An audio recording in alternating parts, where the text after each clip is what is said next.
Now from the outside in. There it is. Okay, so I have my cord here. It's already passed through my anchor point. I'm going to grab it with my thumb pointing towards me, and I'm going to twist out. And that creates a loop in my cord, right? I'm holding it like this.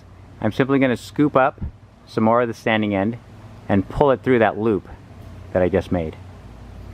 My free end is going to go between my ring finger and middle finger, and then I'm just going to pull it through and let the whole thing spill. And you'll see that when it spills into place, it falls into the configuration of a bowline, right? Now for those of you who are unsettled by this free end on the outside, let me show you how to remedy that. All right, I grab, twist, scoop. Instead of feeding the free end from the inside out, you're going to pass it from the outside in. Just go through the opposite side.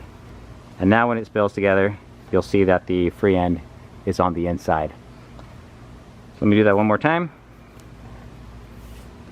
Again, grab, twist, scoop, thread, and spill. There it is. If you don't like it on the outside, grab, twist, scoop, thread, outside in, and spill.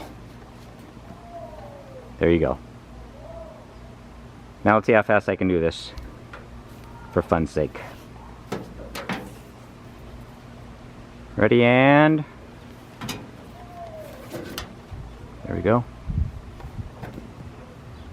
Now from the outside in. There it is.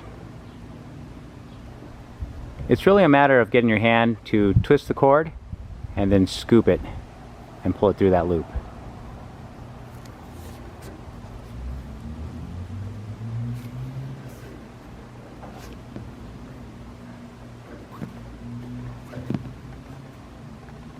Again, grab, twist, scoop, pull it through, thread, and spill.